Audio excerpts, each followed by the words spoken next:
bu'itsu liutammima sholihal akhlaq. Sungguh misi utamaku, misi utamaku ketika aku diutus ke muka bumi ini adalah untuk menyempurnakan kemuliaan akhlak. Untuk menyempurnakan kemuliaan akhlak. Jadi misi utama Nabi, kenapa diturunkan Al-Quran kepada Nabi? Untuk membimbing umatnya supaya berakhlak mulia. Kenapa Nabi menjelaskan lewat hadis? Supaya umatnya berakhlak mulia. Kenapa ada hikmah di balik ibadah? Supaya dengan hikmah itu dibimbing kepada akhlak yang mulia. Puncaknya ini. Jika ada orang jujur di bumi, umat Islam mesti lebih jujur. Kalau ada orang tawadhu di bumi, umat Islam mesti yang paling tawadhu. Kalau ada orang sabar di bumi, umat Islam mesti yang paling sabar. Kesempurnaan akhlak. Karena itu, perhatikan baik-baik. Bagian keempat ini, lihat puncaknya. Kembalikan ke Al-Baqarah 129. Rabbana wab'ats fihim rasulan minhum yatslu 'alaihim ayatika, ayat sudah. Wa yu'allimuhumul kitab, kitab sudah. Wal hikmah, hikmah sudah. Yang keempat, wa yuzakkihim, dan menjadikan hati mereka bersih, suci. Kebersihan hati, kebersihan jiwa, itu yang disebut dengan puncak akhlak. Dalilnya, penegasannya di kitab Syu'abul Iman nomor hadis 2009 sampai 2010. Wa yuzakkihim, bersih jiwanya. Kalau jiwanya bersih, maka semua anggota tubuhnya pasti akan berbuat kebaikan. Perbuatan baik yang dikerjakan seluruh anggota tubuh itu yang disebut dengan akhlak namanya. Jelas sampai sini? Sekarang yuk kita buktikan. Saya agak pelan-pelan supaya kita mengerti. Fokus. Contoh sholat. Kembali. Ibadah bukan? Karena itu mesti ada apa? Dalil. Ambil dari Al-Quran. Dalilnya Quran surah kedua ayat 43. Jelas? Baik. Caranya bagaimana? Yu'allimuhumul kitab. Lihat di Al-Bukhari hadisnya. Lihat di Muslim. Ini cara sholatnya. Jadi nggak boleh ngarang-ngarang cara sholat sendiri. Tidak boleh. Yang ketiga, hikmahnya apa? Tadi hikmahnya untuk pembuktian kita sebagai seorang hamba. Misal dalilnya Quran surah ke-20 ayat ke-14. Hikmahnya apalagi tadi? Untuk mendatangkan kebahagiaan. Misal Quran surah ke-23 ayat 1 sampai 2. Qad aflahal mu'minun, sungguh orang beriman akan menggenggam kebahagiaan dan kesuksesan. Apa amalannya? Ayat keduanya, alladzina hum fi salatihim khashi'un, yaitu orang-orang yang salatnya khusyuk. Di puncak kebahagiaan bisa diraih dengan salat yang khusyuk. Nah, sekarang bagian terakhir. Salat yang baik itu pasti akan berdampak kepada akhlak. Akhlak yang mulia.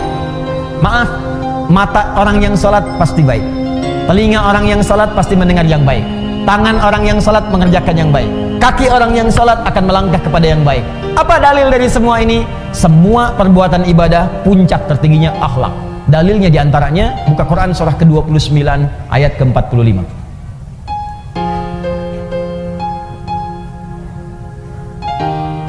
Al-Ankabut ayat 45.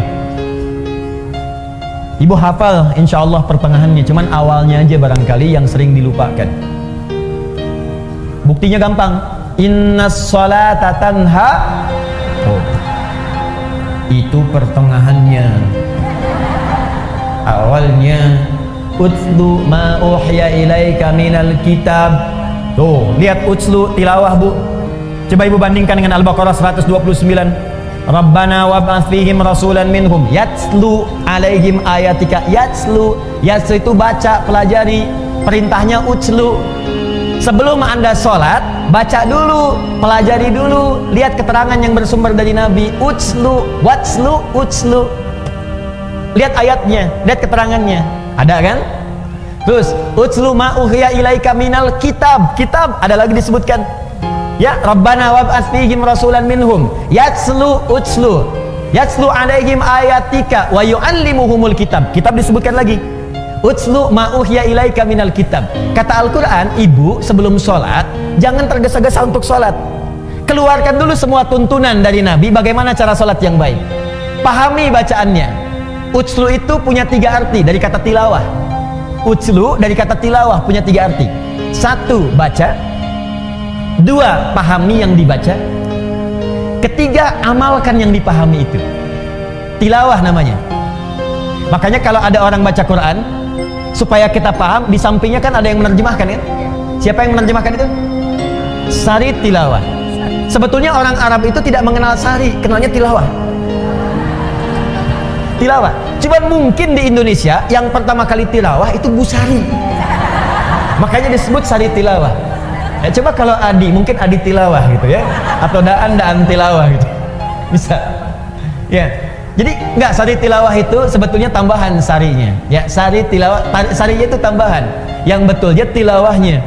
Cuman karena mungkin pertama kali yang tilawah Bu Sari, makanya sari tilawah. Tapi poinnya, kenapa ada sari tilawah? Supaya bisa memahamkan kepada kita apa yang dimaksud bacaan tadi. Nah, persis sama dalam sholat. Kata Allah sebelum sholat, baca dulu bacaan sholat. Pahami dulu. Memahami sesuatu disebut fikih namanya. Ini bisa tulis fikih.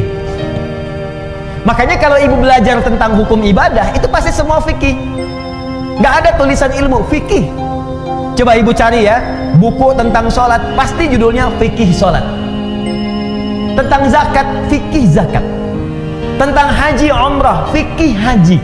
Ibu nggak akan temukan buku judulnya ilmu sholat, nggak ada. Ilmu haji nggak ada, yang ada fikih. Apa maksud kalimat fikih ini? Paham. Maksudnya kata Allah, hei engkau, kalau engkau ingin khusyuk dalam sholatmu, ingin nikmat sholatmu, maka pahami bacaan dan gerakan sholat itu. Jangan sampai engkau sholat tapi tidak mengerti yang dibaca. Coba jujur pada diri kita masing-masing ya. Jujur saja. Dari sekian ribuan kali sholat yang kita tunaikan, ruku dan sujud, berapa persen bacaan sholat yang dipahami? Katanya ibu pengen khusyuk tapi nggak ngerti yang dilakukan, bagaimana bisa khusyuk? Ruku tapi nggak paham bacaan ruku. Sujud nggak ngerti bacaan sujud, mustahil kita bisa mendapatkan kekhusyuan itu.